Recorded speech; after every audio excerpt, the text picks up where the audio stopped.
Dan oke, ini saya masih di pembahasan box F64 ya. Untuk mulai menggunakan box ini, pastikan box ini sudah teraktivasi ya. Kita bisa lihat dari memulai melihat ke ini ada ditandai dengan panah warna biru ya. Kita klik saja. Nah, ini sudah terkoneksi. Ini kalau sudah terkoneksi dia akan terbaca seperti ini. Ini boxnya terbaca. Kita mulai saja. Ini saya pakai MMC yang tersedia. Kita mulai saja. Saya gunakan box MMC ya. Ini saya gunakan MMC yang sudah ada ini ya, MMC pin 221. Kita pasang, tapi pemasangannya hati-hati, dilihat dulu ini marknya ataupun tandanya jangan sampai terbalik. Untuk pin 221 titiknya ada di sebelah sini, jadi pemasangannya harus tepat ya. Hati-hati jangan sampai terbalik. Kalau sudah seperti ini, pemasangannya ini disesuaikan ya. Ini ada tandanya pin-pin mana saja yang harus diposisikan. Ini MMC 221 dan pemasangannya harus seperti ini ya. Nah, kalau sudah seperti ini kita pilih ke MMC dan kita refresh. Untuk posisinya biarkan default seperti ini ya.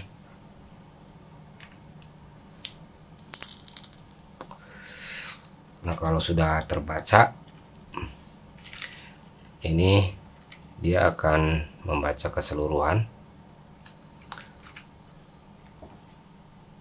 Nah, ini MMC cabutan dari Redmi Note 5 Lite ya, yang mana ini MMC dengan RPMB 0 dan ini tidak ada pilihan lainnya di sebelah sini. Kalau yang RPMB nya terkunci ataupun yang sudah tertulis, nanti ada pilihan di sebelah sini ya. Coba saya ganti dengan MMC yang lain. Ini kita klik stop saja. Kita ganti IMMC nya dengan IMMC tipe lain. Ini saya pakai MMC KMRP ini ya. Pemasangannya sama karena ini masih soket 221 ya. Setelah MMC terpasang, kita refresh lagi.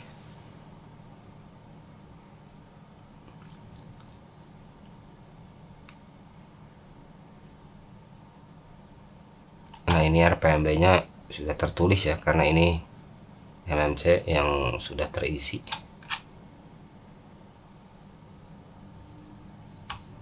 Ini ada keterangan exceed maximum estimate lifetime ya.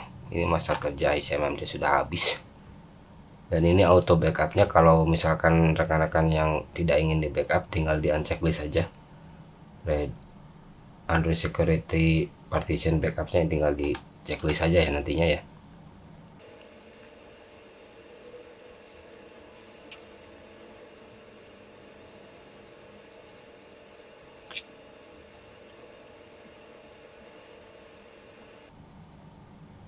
Ini kecepatannya sangat lamban ya. Ini hanya di 16 MB maksimal readnya. Ini beda MMC, beda juga kecepatan read partisinya ya. Nah, ini partisi semua sudah terbaca. Nah, ini terbaca A037F A3S ini ya, A03S. Coba saya ganti lagi. Ini saya gunakan MMC dari SK Hynix ya. Klik connect lagi.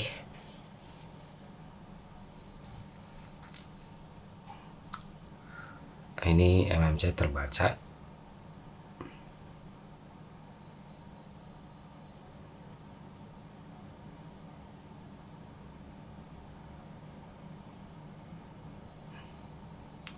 Ini sama ya, gila juga.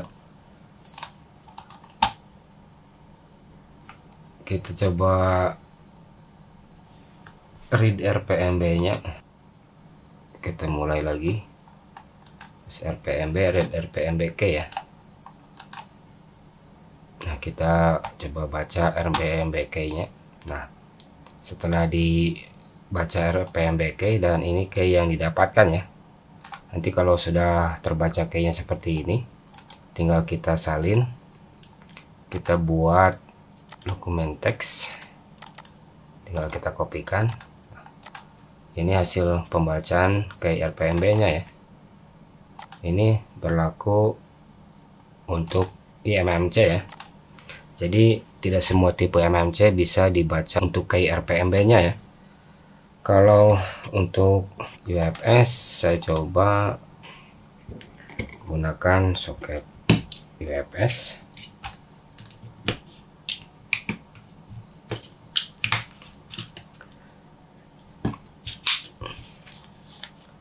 Soket UFS ini, apakah ada UFS nya di dalam? Oh ya, ini ada IC UFS nya ya. Ini pin BGA 153 UFS 3.0 ya kalau tidak salah. Pemasangannya seperti ini, dan pemosisiannya harus tepat. Nah, sudah, kita coba identify dan kita refresh. Apakah IC UFS nya ini terbacakah? IC not detected ya, ini tidak terbaca. Apakah IC UFS nya ini rusak? Terbalik ya. Coba ulang, saya ulang. Nah, pemasangan IC UFS nya terbalik. Coba kita ulangi lagi. Nah, ini IC UFS nya terbaca ya. Tadi pemasangan terbalik sehingga tidak terdeteksi oleh box tersebut ya.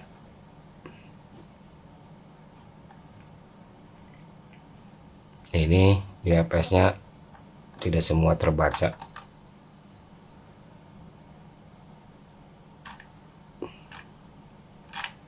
Ini RPMB nya di angka 58.567, dan untuk mengakses fitur lainnya mungkin ini belum tersedia ya.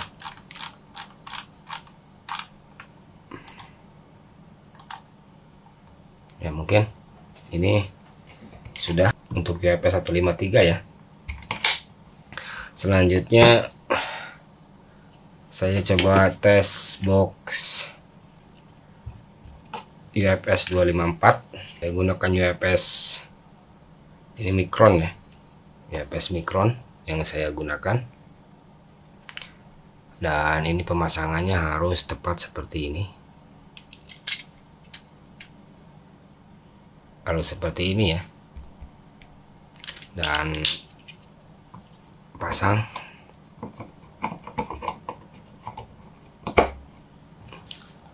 Kalau sudah terpasang tinggal klik refresh lagi. Nah, ini dia UFS nya sudah mulai terbaca.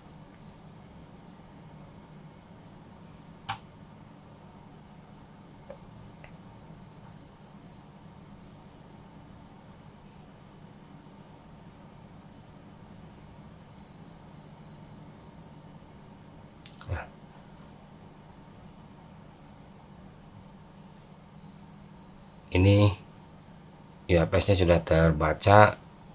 Device name Poco M3 Pro, Poco M3 Pro 5G ya. Dan ini muncul pilihan fitur aksesnya di sini. Ini kita lihat saja apa saja yang ada pilihannya. Ini ada deskriptor, konfigurasi, unit, ada banyak pilihan fitur ya. Ini harus dipelajari kembali karena ini baru pertama kali saya menyalakan box F64 ini untuk melakukan identify. Jadi semua fitur ini harus dipelajari kembali satu persatu, dan ini memerlukan waktu yang lumayan cukup lama ya kalau untuk bisa menjalankan fitur-fitur ini, karena ada banyak sekali fitur yang dimiliki box ini ya. Dan mungkin ini box normal, tidak ada kendala. Ini soketnya aman semua. Kalau UFS 297 saya tidak memiliki IC nya ya untuk UFS ini, jadi ini saya skip saja. Mungkin seperti itu aja video ini ya. tes box F64 setelah diregistrasi ya. Dan untuk fitur lebih lengkap dan detailnya silahkan kunjungi ke halaman ataupun ke web resminya. Dan untuk video kali ini saya akhiri saja. Untuk lebih lengkapnya nanti sambil berjalan saya praktekkan fitur per fitur yang dimiliki box ini ya. Poinnya untuk sementara ini yang istimewa dari box ini kecepatan read write dan fitur unggulan read key RPMB ya. Selain dari itu saya belum bisa menemukan karena ini perlu waktu untuk mempelajari fitur-fitur yang tersedia di box ini. Video ini saya akhiri, kurang dan lebihnya silahkan koreksi di kolom komentar. Sekian dan terima kasih.